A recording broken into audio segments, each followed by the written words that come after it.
రావు గారు, ఇప్పుడు ఎవరు కూడా అంత హ్యాపీగా కనపడడం లేదు. ఐ మీన్ లైక్ దాని మీద కొంచెం డీప్గా అనాలిసిస్ చేసేవాళ్ళు ఎవరు కూడా okay something is better than nothing అన్న ఒక భావనలో తప్పితే అబ్బో అద్భుతం అనేటటువంటిది. సరే ఇక ఇన్కమ్ ట్యాక్స్ గురించి మాట్లాడుకున్నప్పటి వరకు what are the other aspects, మనకి మంచిగా అనిపించిన ఆస్పెక్ట్స్ ఏ ఉన్నాయి, మంచిగా అనిపించినటువంటి ఆస్పెక్ట్స్ ఏ ఉన్నాయి ఓవరాల్ బడ్జెట్లో? అది మాట్లాడడానికి ముందు సార్ అదర్ అంశాలు మాట్లాడతారు. ఇప్పుడు వారు మాట్లాడుతుంటే ఆ ఆవేదన ఆత్మ నుంచి వచ్చింది. ఒక సామాన్యుడు ప్రశ్నించేటువంటి ఆవేదనలు కొంత నిజాయితీతో నిబద్ధతతో వారు మాట్లాడిన దాంట్లో నుంచి కనిపించింది. ఇక్కడ ఏమన్నారంటే మనం చూడగానే మధ్యతరగతి తీసుకోండి, తగ్గింది ఒక పక్క 12 లక్షలు 10 లక్షలు ఇవన్నీ చెప్తున్నారు. చెప్తూనే మీరు ఇక్కడ చూడండి 4 లక్షల వరకు 0, దాని తర్వాత 5%, 10%, 15%, 20%, 25%, ఇది ఎంత 12 లక్షల లోపలే ఉంది. దీన్ని ఎట్లా అర్థం చేసుకోవాలి అంటే ఇక్కడ ఏంటంటే ఒక చార్టర్డ్ అకౌంటెంట్ లాగా ఫైనాన్స్ మినిస్టర్ ఉండకూడని చోట అట్లా ప్రవర్తిస్తూ మీకు ఇచ్చేటువంటి రాయితీని కలిపితే ఇట్లా వస్తుందని అంటే ఇక్కడ చూపించేది మభ్యపెట్టే విధంగా చూపించినట్టు ఇక్కడ స్పష్టంగా కనిపిస్తుంది కదా. అందుకే ముందు మీరు అనుకున్నప్పుడు లాభమైందా మనకు బాగొచ్చిందంటే విశ్లేషకులు మీరు అందరూ మనం అంతా కలిసి కూడా బాగుంది అనుకుంటే సామాన్యుడు తీర పన్ను చెల్లించాల్సిన పరిస్థితి వస్తే ఆ రోజు మీరు ఏం చెప్పారంటే మనం ఏం జవాబు చెప్తాం అంటే ఇప్పుడు మీకు ఎట్లా ఇప్పుడు ముందే అనుకున్నాం మనం ద డీటెయిల్స్ రావాలి మనకు. The devil is in the details. ఎందుకంటే ఇప్పుడు చివరిలో నేను దీని గురించి చెప్తామని ఫైనాన్స్ మినిస్టర్ అన్నారు. వారి గురించి నేను తప్పు పట్టడం లేదు.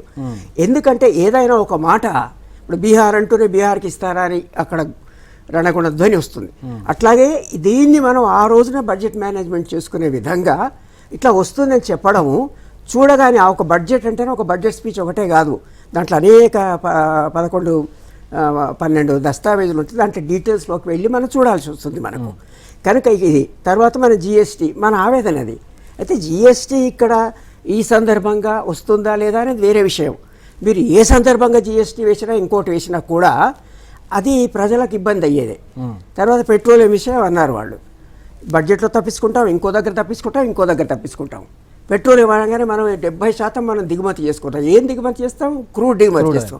క్రూడ్ ఆయిల్ దిగుమతి చేసి ఏం చేస్తున్నాం? రీఫైన్ చేస్తున్నాం. రీఫైన్ చేసి ఏం చేస్తున్నాం? అమ్మేస్తున్నాం.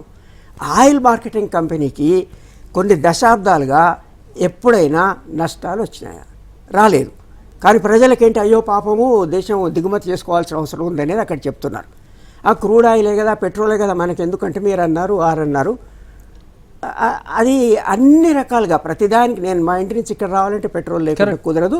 వస్తువుల రవాణా కూడా మీకు తెలుసు, దాని కాస్కేడింగ్ ఎఫెక్ట్ అంటారు, అది ఎట్లా ఉంటుందనేది తెలుసు. మనం ఈ విషయాలు సామాన్యులకు స్పష్టంగా అర్థం కాక బాధితులే అవుతారు. సామాన్యులకి దృష్టిలో ఏంటంటే మన జేబులో తీసిచ్చే డబ్బులు ఎలా పోతున్నాయో డబ్బుల రూపేణా చూస్తున్నారు, కానీ వస్తు రూపేణా సేవల ద్వారా ఎంత దోపిడీ జరుగుతుందో చూడట్లేదు. మనం చెప్పేటప్పుడు మాత్రం ఇన్ఫ్లేషన్ పడిపోయిందా మీరు మార్కెట్కి వెళ్ళి కొన్నప్పుడు, తర్వాత ఇన్ఫ్లేషన్ లెక్కలు ఎట్లా ఉంటాయి అవన్నీ మనం ఒక్కసారి ఒక అరగంటలో ఇవన్నీ మనం ఇప్పుడు భారీ బాధ.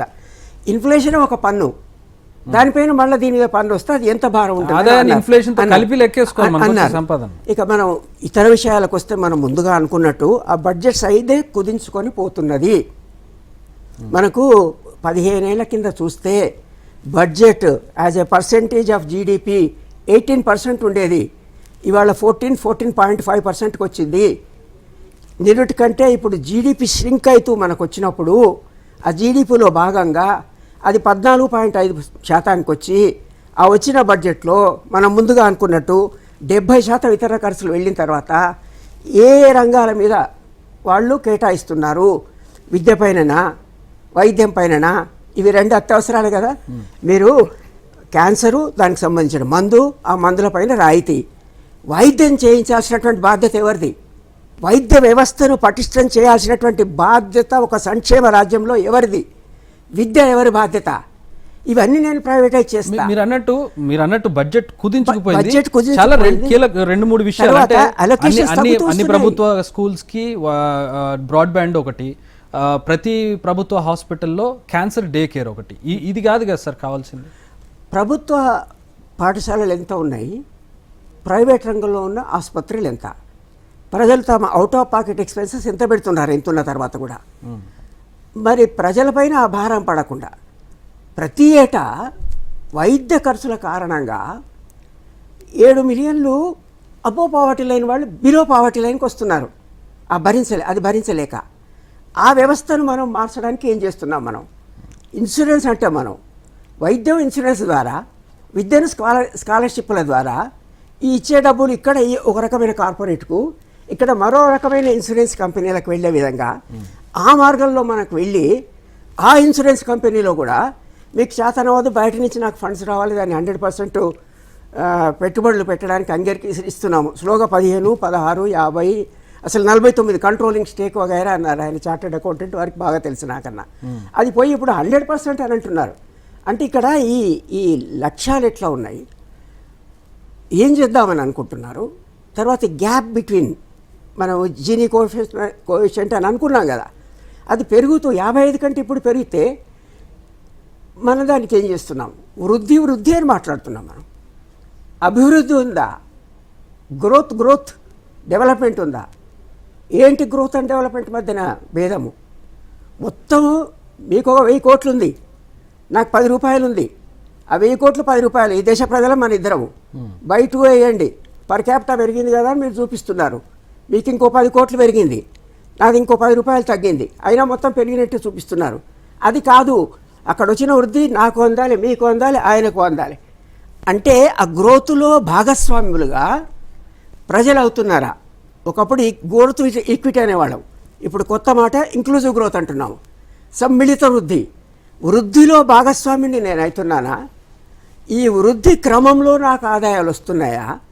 రానప్పుడు నాకు ఖర్చు, ఇప్పుడు వినిమయము మార్జినల్ ప్రాపెన్సిటీ టు కన్జ్యూమ్ తగ్గింది, ఇంత పర్సెంటేజ్, అది కోఎఫిషియంట్, అది నేను మాట్లాడదలుచుకోలేదు. ఎందుకు తగ్గుతున్నది? మీకు ఆదాయం పెరిగింది, మీ ఆదాయం అతి తక్కువగా ఉన్నది, అసలు తిండి గడవని ఆదాయం ఇది. మీకు ఇంకో 10 రూపాయలు ఇస్తే మొత్తం తిండిపైన ఖర్చు పెడతారు. 1 కోటి రూపాయలు ఉంది, పెరిగింది, నేను దేనిపైన ఖర్చు పెడతా? తర్వాత నాకు ఖర్చు పెరగడం లేదు అంటే నాకు ఆదాయం ఎక్కడుంది? ఈ ఆదాయం ఈ వృద్ధిలో నన్ను భాగస్వామి చేస్తున్నారా? అంటే ఇక్కడ ఒక వ్యూహం అండి, ఒక స్ట్రాటజీ అండి, ఒక గ్రోత్ అండి, డెవలప్మెంట్ అండి. ఆ గ్రోత్ అండ్ డెవలప్మెంట్లో అది మాసెస్ కోసం. ఎందుకంటే ఇక్కడ గురజాడ మాట వారు అన్నారు, దేశం అంటే మట్టి కాదు ప్రజలంటే ఆ 92% ప్రజలను భాగస్వాములుగా చేసి వృద్ధి క్రమంలో అంటే వాళ్ళతో పని చేయించి వారు దాని సంపదను సృష్టించి ఆ సంపదలో భాగస్వాములు వాళ్ళు అయ్యేటట్టుగా అట్లాంటి గ్రోత్ మోడల్ కానీ, నెహ్రూవియన్ విధానం కానీ, మిక్స్డ్ ఎకానమీ కానీ, ఇంకోటి కానీ మనం ఆలోచించడం లేదు. మనం దూరం పోయి ప్రైవేట్ సెక్టర్ని మనం అభివృద్ధి చేద్దాము, ప్రతి చోట ప్రైవేట్ సెక్టర్కి మనం అందిద్దాం అనేటువంటి లక్ష్యంతో మనం ముందుకు పోతున్నాం. శివకుమార్ గారు, కనుక అలొకేషన్స్ సరిగ్గా వేరే వాటికి లేవనే వేరే చెప్పాల్సిన పని లేదు.